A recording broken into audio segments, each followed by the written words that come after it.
Hello and welcome to Mortgage Mastery. I'm Kara Lowrie with Acadiana Mortgage, your local lender for over 25 years. So today our Mortgage Mastery focus is on discount points.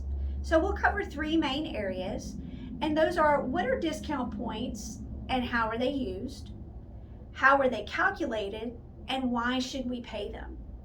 So in talking about what are discount points, so you have several different kinds. You have permanent buy downs, temporary buy downs, and then lender credits.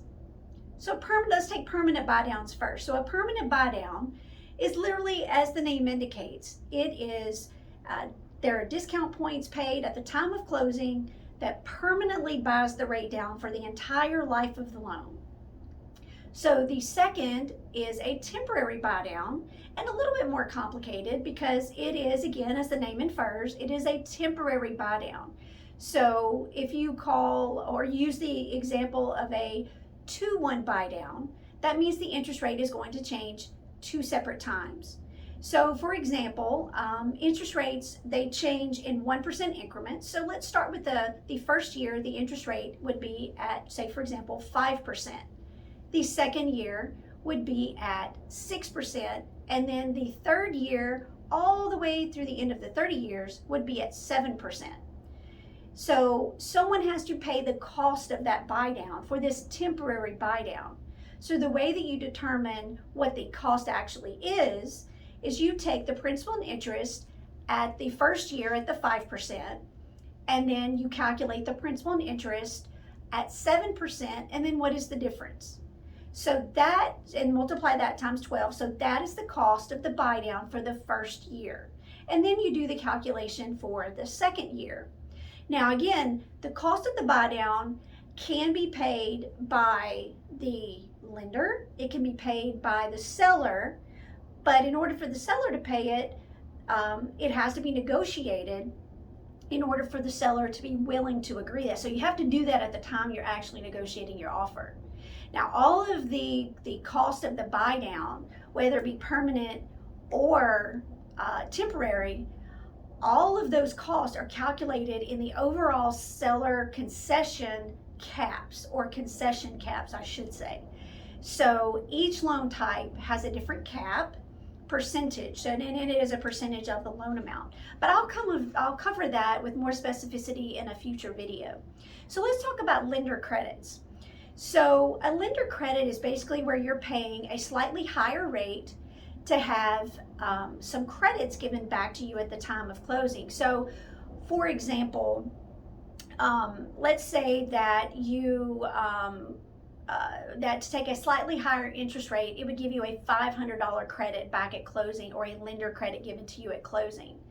Then that lender credit still has to be calculated in the overall seller concession, but it is a way for you to bring less money to closing. Now, the lender credit can only be used for closing costs and prepays. It cannot be used towards your down payment. That is something that has to always be paid for by the buyer.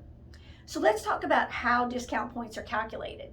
They're always calculated as a percentage of the loan amount. So if your loan amount is $100,000 and it's 1 discount point, then that would be $100,000 times 1%, or $1,000.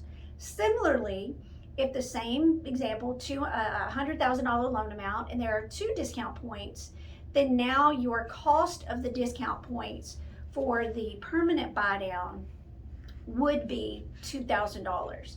So the calculation is always based on the loan amount, but all of those factors, so there are a lot of things that we as loan officers can't see. So we can't see anything other than really what is on the credit report, right? So we can't see your short-term goals, we can't see your long-term goals. And so I believe that my job as a loan officer is to not only look out for my buyers, but to also educate them so that you have enough information to make informed decisions. So let's say, for example, that I am convincing you that there are no lender fees on a loan. There are always going to be fees. It's just whether you're paying them or not. So for example, there is one lender in town that in the last 3, 4, 5 years has really pushed the fact that there are no lender fees. Well, here's the part that they don't tell you.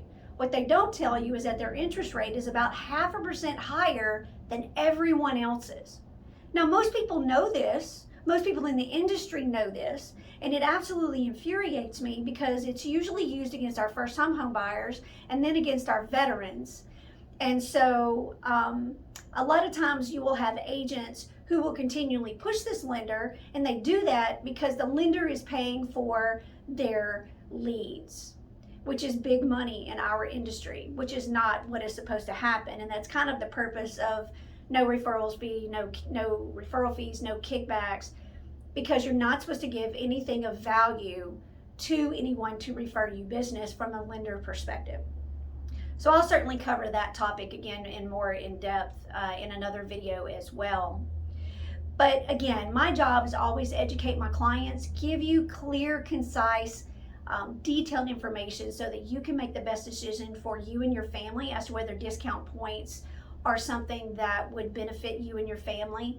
Because, for example, if you're doing or you're paying discount points and it's going to cost you $2,000, but yet it's going to save you $22 a month, well, are you going to be in the house another 7.5 years to where it actually benefits you?